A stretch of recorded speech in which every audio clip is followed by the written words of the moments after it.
찬양이 다들 세셔서 설교하기가 굉장히 부담스러운데요.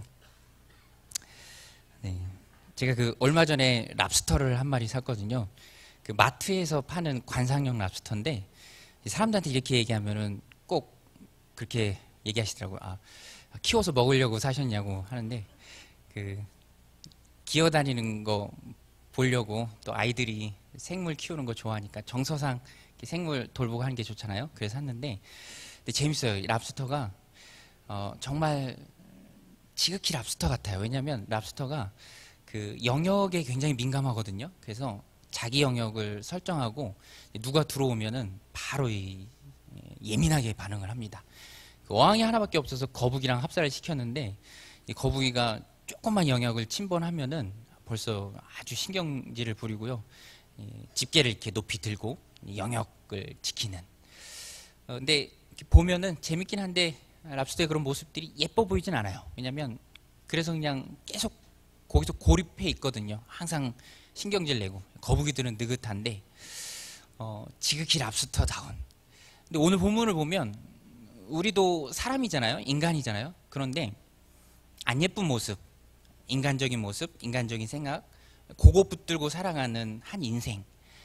그래서 오늘 말씀 제목 그것을 정했는데요. 인간적인, 아주 지극히 인간적인 한 사람이 나옵니다. 여로보암이죠. 인간적인 생각으로, 인간적인 방법으로 믿음 없이 살아가는 사람, 여로보암. 원래 여로보암은 솔로몬의 신하였죠. 그러나 하나님께서 섭리 가운데 여로보암을 왕으로 세우셨습니다. 비록 분열 지파지만, 분열 왕국이지만 10지파의 왕으로 하나님께서 세우셨죠. 이건 분명한 사실입니다. 그를 왕으로 세우신 분은 하나님이죠. 그리고 하나님께서 이 앞장 11장 38절에 여로보암에게 약속해 주셨어요. 내가 만일 내가 명령한 모든 일에 순종하고 내 길로 행하며 내 눈에 합당한 일을 하며 내 종 다윗이 행한 행함같이 내 율례와 명령을 지키면 내가 너와 함께 있어 내가 다윗을 위하여 세운 것 같이 너를 위하여 견고한 집을 세우고 이스라엘을 내게 주리라. 솔로몬에게 했던 약속이죠. 어마어마한 축복의 말씀입니다. 그런데 하나님께서 이 약속을 여로보암에게 주신 거예요. 솔로몬의 종이었고 신하였던 여로보암에게. 하나님의 이 약속을 받은 여로보암은 이 약속의 말씀 꼭 붙들고 앞으로 나가야 했습니다. 그런데 그렇게 하지 못했죠. 하나부터 열까지 오로지 인간적인 생각, 또 오로지 인간적인 방법으로 삽니다. 자기가 왕이 된 것은 하나님의 섭리보다는 그냥 때가 잘 맞아서, 혹은 뭐 일이 좀 잘 풀려서 그렇게 인간적으로 내가 왕이 됐다라고 생각을 해요. 그래서 믿음으로 나라를 다스리기보다는 자기 머릿속에서 나온 인간적인 계획들로 나라를 통치했습니다. 하나님의 섭리를 인정하지 않고 인간의 머릿속에서 나온 그 계획들이 하나님의 마음에 들 리가 없겠죠. 대표적인 것이 그가 폈던 종교정책이었습니다. 율법에 의하면 이스라엘 백성은요, 이건 꼭 해야 되는 거예요. 매년 3번 예루살렘에 있는 성전에 가야 합니다. 이스라엘의 3대 절기죠. 무교절, 맥추절, 그리고 초막절. 이때는 반드시 제사를 드려야 하는데 제사는 중앙성소가 있는 예루살렘에서만 드려야 했습니다. 일원화됐어요. 다른 곳에서는 할 수 없었죠. 그래서 반드시 예루살렘으로 가야 했습니다. 이스라엘을 떠나서. 인간적인 생각으로 무장되어 있던 여로보암은 이게 불안했던 거예요. 매년 3번씩이나 예루살렘에 내 백성들을 보내야 한다니. 27절에 보면 그랬죠. 만일 이 백성이 예루살렘에 있는 여호와의 성전에 제사를 드리고자 하여 올라가면 이 백성의 마음이 유다 왕된 그들의 주 르호보암에게 돌아가서 나를 죽이고 유다의 왕 르호보암에게로 돌아가리로다 하고. 자기 백성들을 빼앗길까 불안했던 여로보암, 베델과 단에 금송아지를 세웁니다. 그 지긋지긋한 금송아지가 여기서 또 나와요. 송아지가 예쁘죠.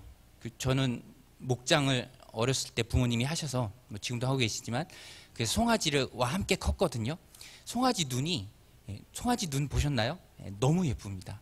제가 어렸을 때는 엄마한테 우리 송아지 한 마리 그냥 개처럼 키우자고, 우사가 아니라 그냥 묶어서 키우자고 제가 그렇게 부탁을 했던 적이 있을 정도로 송아지가 예뻐요. 그런데 그렇다고 예쁘다고 그걸 하나님으로 섬길 수는 없죠. 근데 고대에는 송아지를 신성시했죠. 그것이 곧 신이었습니다. 떠났던 애굽에서 그리고 지금 정착한 가나안에서도 송아지는 신성시했어요. 가나안 토착 신들의 형상, 그 송아지를 가져다가 이른바 혼합 종교를 만들죠.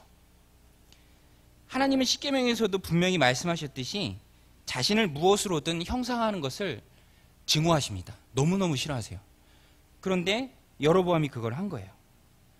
뿐만 아니라 몇 가지를 더 바꾸는데, 제사장은 레위인만이 하잖아요. 그런데 레위인을 제사장 시킨 것이 아니라 제사장 레위인만이 해야 되는 그 제사장 책임을 일반인에게 그냥 맡겼습니다. 아마 다윗 왕족에게 충성했던 레위인을 미워했던 것 같아요. 그래서 그 직무에서 다 배제하고 자기 마음에 드는 일반인으로 제사장을 시키죠. 이거는 율법을 정면으로 어긴 것입니다. 여기다 더해서 한술 더 떠서 초막절 절기 7월 15일인데 이걸 그냥 마음대로 바꿔버립니다. 8월 15일로. 무슨 꿍꿍이가 있었던 것인지 아무튼 모든 게 엉망이 되고 뒤죽박죽 되어버렸죠. 하나님께서는 분명히 섭리 가운데 그에게 은혜로 왕의 직임을 주면서 내 율례와 명령을 지키면 내가 너와 함께하겠다. 내가 다윗의 집처럼 견고하게 세워주겠다. 이스라엘을 내게 주겠다라고 약속했지만 여로보암은 정반대의 길을 갑니다. 하나님의 길이 아니라 인간적인 길을 가죠. 여기서 우리가 깨닫는 것이 무엇입니까? 하나님께서 축복을 주셨어도 믿음이 없으면 아무 소용이 없다는 거예요. 믿음이 없는 사람은 이미 받은 축복조차도 온전히 누릴 수 없습니다. 여로보암은 자신이 왕이 된 모든 과정을 철저히 인간적인 관점에서만 이해했어요. 하나님의 섭리로 자기가 은혜로 왕이 되었다는 것을 도무지 인정하지 않았습니다. 이게 바로 불신앙이죠. 사실 여로보암은 원래 르호보암의 신하였습니다. 그러다가 하나님이 은혜 주셔서 이스라엘을 받았죠. 10지파를 받았습니다. 시작이 은혜였어요. 여로보암이 잘나서 얻은 게 아닙니다. 모두가 하나님이 베푸신 은혜죠. 은혜로 시작했으면 받은 은혜대로 쭉 가야 하는데 여로보암은 그렇게 하지 못했습니다. 머리를 쓰죠. 중간에 오늘 본문에 보면 스스로 이르기를 이란 말이 나오거든요. 또 스스로 이르기를, 성경에 보면 스스로 이르기를 한 다음에는 항상 나쁜 게 나와요. 엉터리 같은 일이 나옵니다. 그리고 계획을 세우고, 선한 게 없는 사람이 은혜를 따르지 않고 하나님의 섭리를 인정하지 않고 머리를 쓸 때 얼마나 결과가 엉터리같이 될 수 있는지. 그래서 성도는 항상 하나님의 뜻으로 시작을 했으면 하나님의 뜻으로 맞춰야 합니다. 오늘 이 말씀은 우리에게도 적용이 되죠. 은혜 받고 은혜로 살다가 이상하게 예수님을 오래 믿으면 머리를 쓰기 시작합니다. 은혜로 구원받았고 은혜로 하나님의 백성이 됐는데 자꾸만 일을 만들어요. 뭐든지 정치적으로 계산을 하기 시작하고요. 이면을 자꾸 따지기 시작합니다. 스스로 만들어 놓고 스스로 거기에 얽매입니다. 행위로 돌아가죠.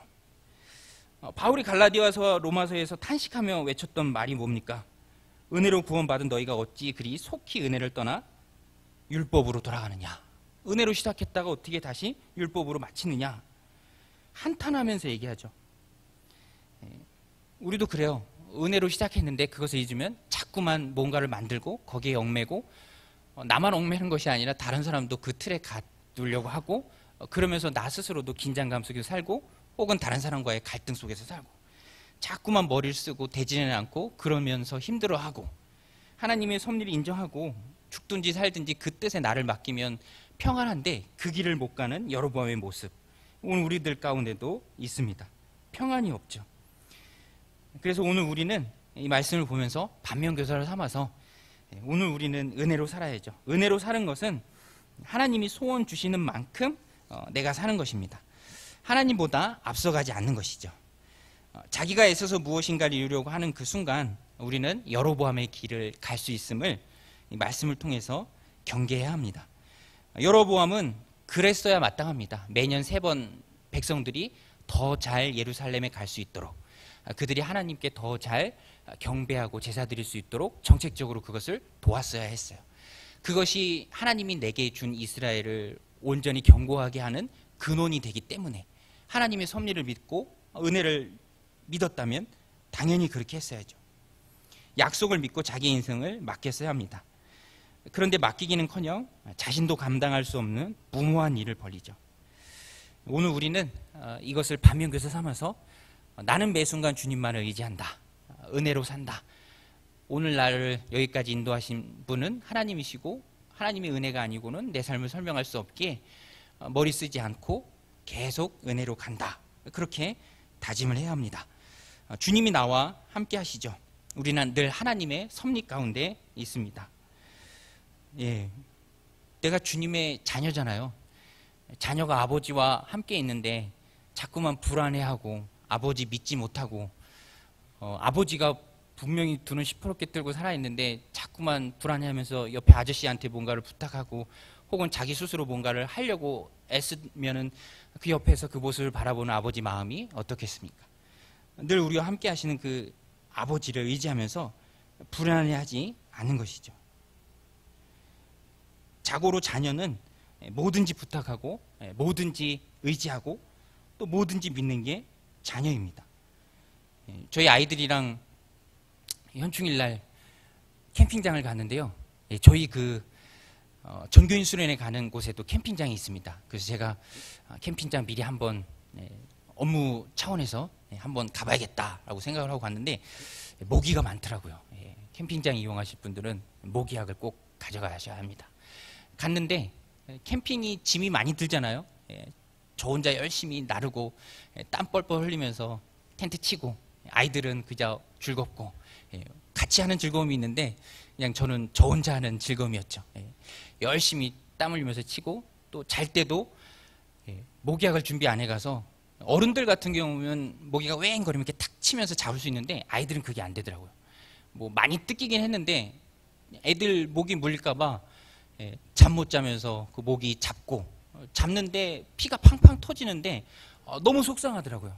내 새끼들을 물다니 하면서 화도 나고 모기가 마귀다 너무 화가 나면서 밤잠 설치면서 열심히 하고 그래도 아이들은 아빠를 믿고 잘 자고 평안히 자고 오는 길에도 저 혼자 다 정리하고 애들은 차에 태우고 오면서도 아이들은 아버지 운전하니까 뒤에서 그냥 편안하게 자고 아버지가 그런 것들 보면서 기쁘죠. 불안해하지 않고 믿고 어디든 평안하게 잘 수 있는 것. 그게 바로 자녀의 모습입니다.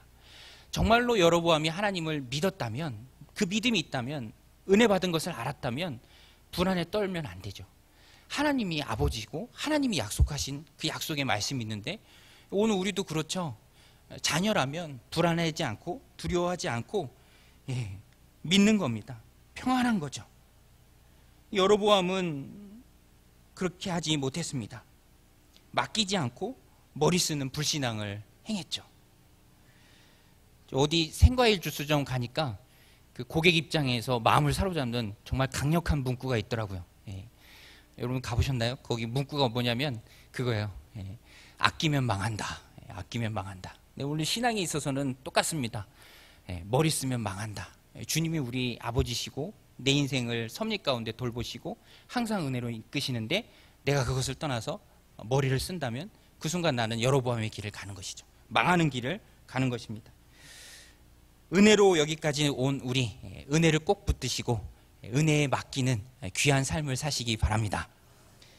또 한 가지 여로보암의 모습을 통해서 우리가 반면교사 삼아야 할 것은 기초를 바로 놓는 거예요. 기초를 바로 놓는 거. 보세요. 비록 분열 왕국이지만 이스라엘의 초대 왕입니다. 여로보암은. 그리고 그 왕권의 정통성은 인간에서 찾을 수 있는 것이 아니라 하나님이 주신 거예요. 하나님 섭리 가운데. 여로보암이 잘나서도 아니고 월등히 탁월해서도 아니라 하나님의 은혜죠.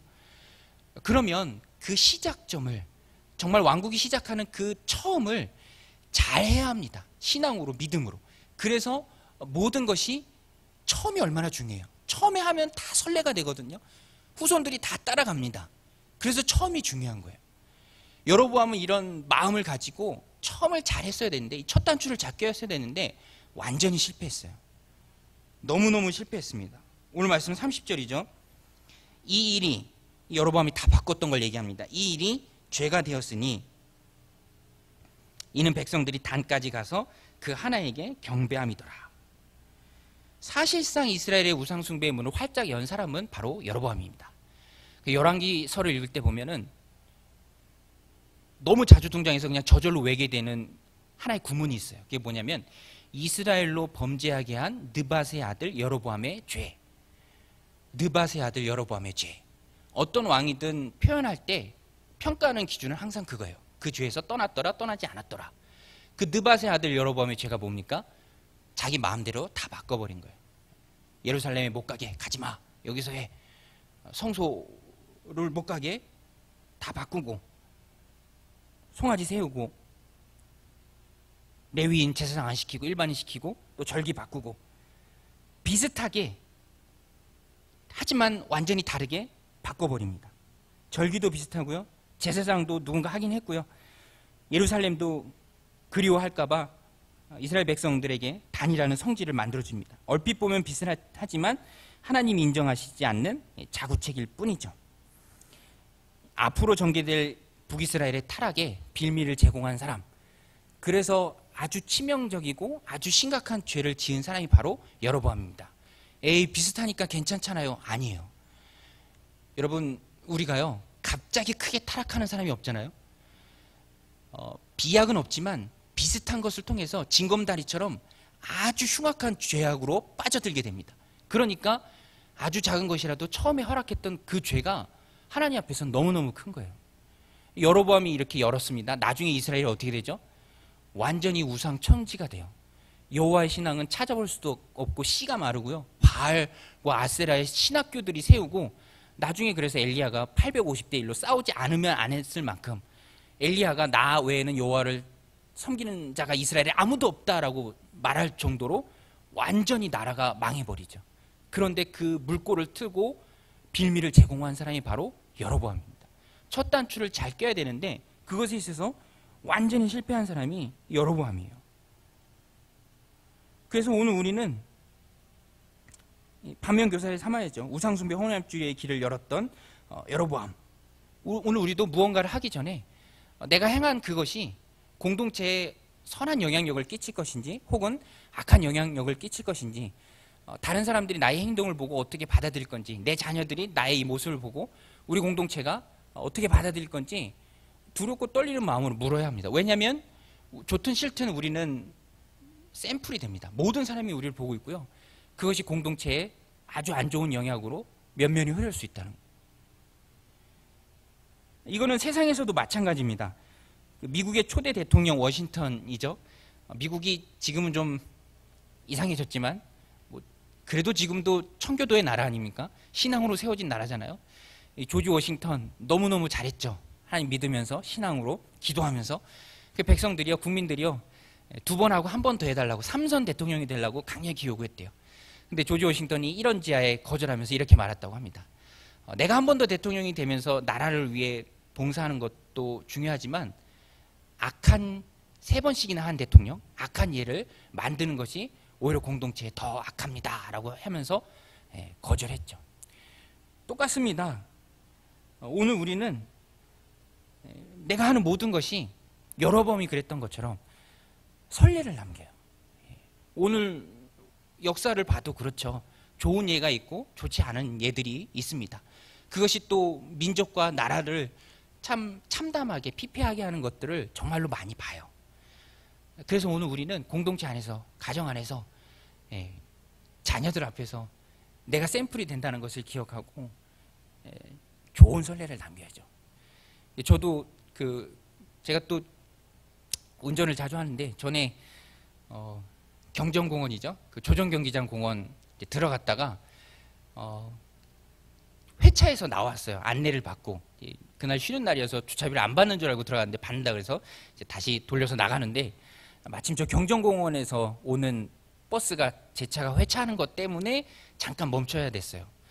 근데 이 아저씨가 차를 완전히 멈추더니 저를 째려보시더라고요. 저도 또 교회 밖에 나가면 파이팅이 넘치잖아요. 그래서 저도 굳이 예, 뭐 딱 멈춰서서 같이 째려보고, 예, 같이 한참 또 째려보다가 아저씨 창문 열고 뭐라고 하시길래, 뭐 저도 물러설 수 없잖아요. 저도 온 가족 다 태우고 있는데, 예, 창문 열고, 예, 그러면서 신랑이 버리고 약간의 고성이 오고 가고. 근데 이제 제 앞자리 탔던 첫째가, 예, 저는 아직도 그 표정을 생생히 기억해요. 예, 너무 두려워하면서 아빠가 참아 이렇게 얘기하더라고요. 아빠가 참아. 근데 그 순간 제가 아차 싶었습니다. 예, 제 혈기 부린다고 내가 혹 아이들한테 보여줘야 할 더 좋은 모습이 있는데 그런 것을 놓친 건 아닌가. 차 타고 오면서 묻더라고요.